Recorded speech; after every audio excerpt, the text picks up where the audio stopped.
Okay, I think we can get started. Hey, what's going on? We're live now. All right. We're officially live. So, who are we talking with?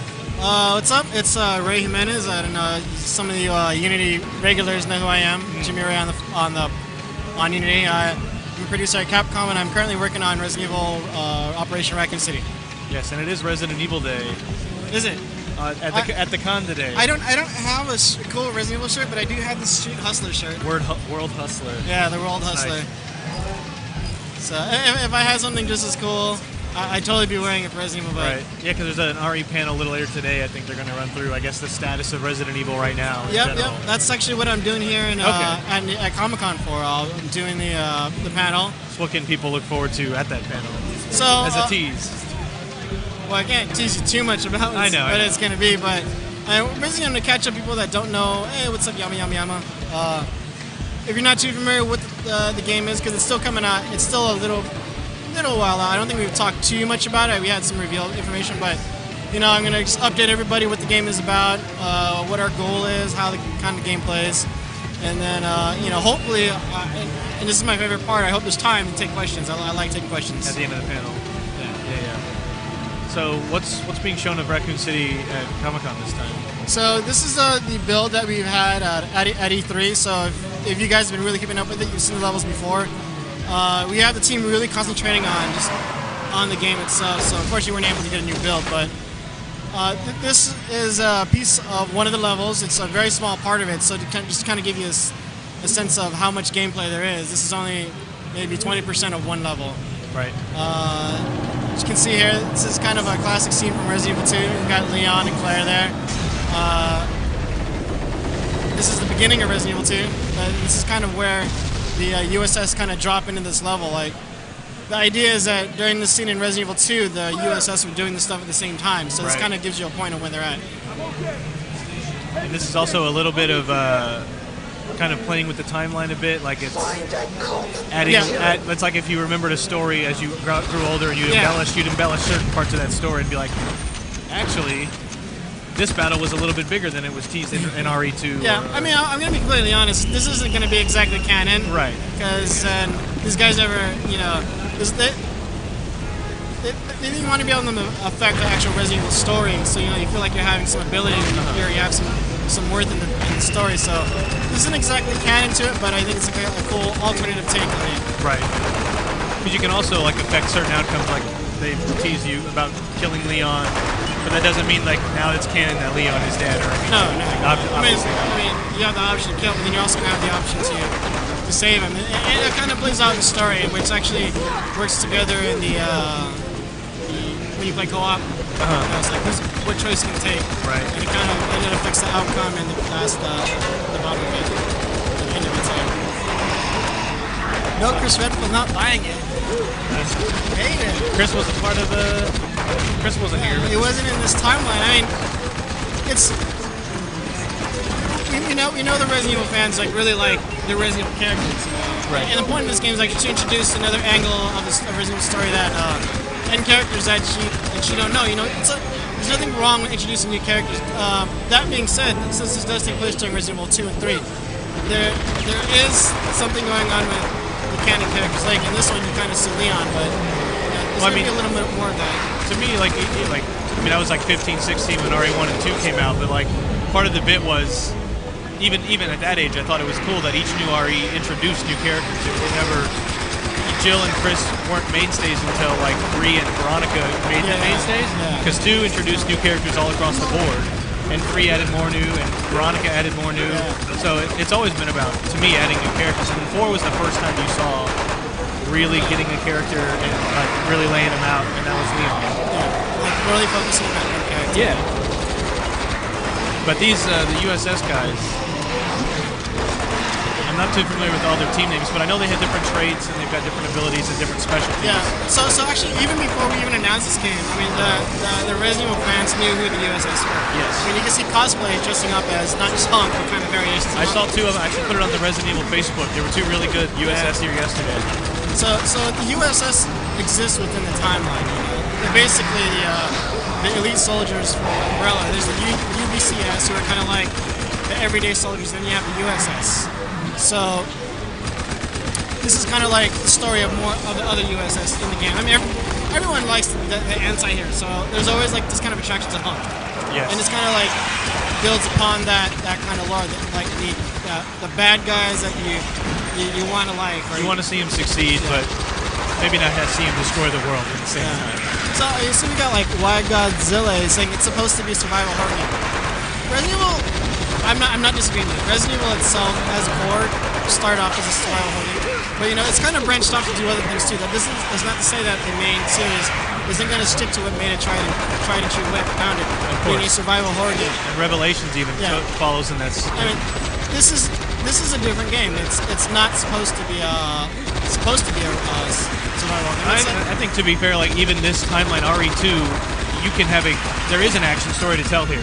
Yeah. Like it's a siege of a giant city. That of course there was some kind of like obviously heavy battle that went on there to get to the point where it had to be scary.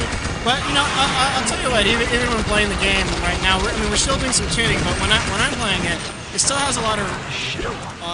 There's imposing characters. Well, it has a lot of survival horror elements because even though you have all these big guns and soldiers and you technically have a lot of ammo, we're throwing a lot more enemies at you. Right. So I mean, we're tuning it right now, but we're kind of running into a wall of where it's like, man, I'm always running out of health. I'm always running out of bullets, which kind of gives that sense of tension there. But you know, we're gonna tune it to have a nice happy medium where you can kind of both of that, where you get the feel of an action game, shooter, and you also get the feel, like, you know, the roots of what Resident Evil is. You know, you get kind of that touch of that in there because you don't want to abandon it all the way. Right. Looking in the chat. I'm trying to look through the stream here, see some questions. I don't want a handheld RE, man. It is. But. Does this game have online team deathmatch? Yes, of course. So, there's like a third factor with the BOWs and zombies are actually attacking you guys. Yeah, so the multiplayer online sense of it, it's generally team-oriented because you're playing as a squad. So it's you and the USSS versus the US government Spec Ops with the third faction, the RE zombies, monsters. I saw the hunters come in, and I think, I don't know, the Mr. X guy maybe shows up at some point. Oh yeah, well the Tyrant, The Tyrant. And there hasn't been too much. I don't think we've shown it too much in gameplay because it wasn't ready for this build. But we're really bringing kind of another addition to the formula with the field scientist class because I guess you can call them like the magic users, the magic type, but they can manipulate zombies, BOWs. Okay. Like turn them against each other? Against each other, or no, against the opponent. Against the opponent, yeah. And also, you know, we'll be talking about them soon that we'll have like game modes specifically catered to, you know, controlling one of your favorite BOW bosses out there. Grandmaster B Funk asking, how's the bleed out feature work? So it's kind of had some various changes in name, Blood Frenzy, Blood Feud, but the idea is that if you can shoot an opponent just enough not to kill them, but to make them bleed out while they're visibly limping and shooting out blood, and this basically attracts all the zombies and monsters. It sets the horde off. Basically in the immediate area. So what this is good is like say you're getting cornered by a lot of zombies while you're trying to attack someone. Rather than just killing them right away, shoot them until they bleed out or they have the blood frenzy. This will draw all the zombies away from you. They'll attack him, and then you can like take them all out with one grenade and collect all that experience. Because you know, some of the modes here, the points are done by kills, but it's more accurately, it's off the experience points you get. You want to have the most experience points at the end of the game. So if you kill a lot of zombies as well as human opponents, you'll get a lot, and you know, hopefully win. Question online or in the campaign, how do stars and the RCPD fit in? Or do they? We haven't.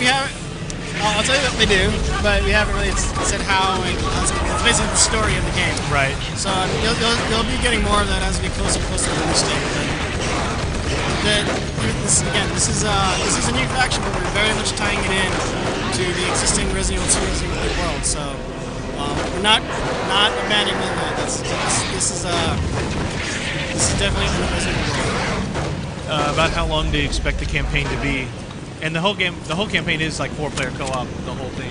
Yeah. So even if you're actually playing by yourself, they all have AI. So there's always going to be a squad of people. So how each campaign it varies. to be Right. honest, on how you play. But I've gone 45 minutes sometimes on a depends how confused you want to be. Per chapter or per this demo? Per campaign. Per campaign. Yeah, well, this demo I think is limited only to 10 minutes. Right. But a campaign can go for up to like 45 minutes because like sometimes. So online or? Well, it's the same campaign online or offline. So there's always a squad with you. Right. But yeah, sometimes I find like it'll take me an extra long time to get through to the campaign just because the factor of the zombies kind of changed the gameplay because they don't spawn scripted. They spawn in a way that's kind of random. So I hate to say that it's a different game every time, but your outcome is isn't always going to be the same. You're not going to be able to run through the game the same way because different zombies are going to come from different areas. Yeah. I mean, if one person's bleeding out and another one's bleeding out, that changes how. Yeah. Actually, that really changes it because then if you end up bleeding out, you can die like really quick to start really getting on the defensive side. So most Resident Evil games, once you know what you're doing, you can get to the game really quick because you know all the zombies are, you know how to close you have. But it doesn't really apply to this game. The question's asking if Tyrant is in the game. Tyrant isn't in it. I know we just talked a little bit about it. He's been seen in the trailer a little. Yeah, you saw him in the trailer, so there will be multiple BOWs in the game, bosses, so we'll just leave it at that. So you can say the Tyrant's in the game because you kind of had to see him in the trailer, so there has to be a concession there that yes, he's in the game.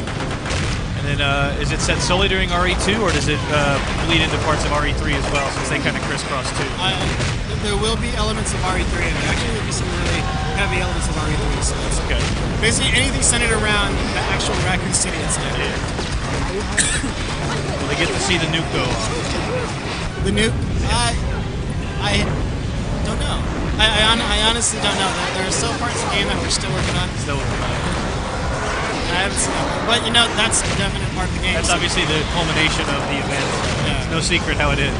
Which, by the way, I know this is super off topic, but just before I came here, I was at the Cross Tekken event, Street Fighter Cross Football Tekken. thing. Yeah, that was going off the hook. At least on my voice sounds like a little messed up, but everyone's there is like cheering and yelling. Nice. Who came out on top? I don't know. I had to leave. I had to leave to come here, but it looks like it was a lot of fun. A lot of people came out for it. Of course, the Street Fighter side was bigger than the Tekken side, but and I don't know who hired this junior boss, but Good job. kudos. Yeah, I had a moment where I was walking in the booth to like put some stuff away, and I opened the door, and I think they didn't say like don't open the door because they're changing. Oh. And I just opened the door like And you were fighting. I'm sorry. I see a question from Grandmaster B Funk. Is it supposed to be Grandmaster B Funk? Grandmaster B Funk. Well, either way, he's asking is Hunk going to be in it? I'll just say there will be several characters in that time. See, it's a game with USS. Hunk is a USS guy. It makes a lot of sense. Hunk is one of those characters that I like the mystique and I like the mystery of it, and I'm part of me is like I want to see a game that's all about Hunk. Yeah. But then on the other hand, I'm like, well, but then he wouldn't be Hunk. Like part of it is like the human unit never killed. Yeah. The acronym. The silent guy. He just goes in all alone. He's like the lone soldier. Yeah. But yeah, I mean, I think there's a good chance you might see more of Hunk in the game. I think I can say that. Actually, what's kind of interesting in the game is that when the character designers were kind of laying out how the USS guys are going to look, the team. I mean, Hunk has always had that kind of like the really different look in our universe. But to be honest, like next to the new USS guys, it's almost very plain and boring. Yeah, you see where his look came from. It's very rooted in like reality. It's got the gas mask and the tactical uniform. Yeah. But then we got some of these guys here that are. Is it Four Eyes that has the? Who's the one with on the right there with the full face that's mask? Lupo. Lupo.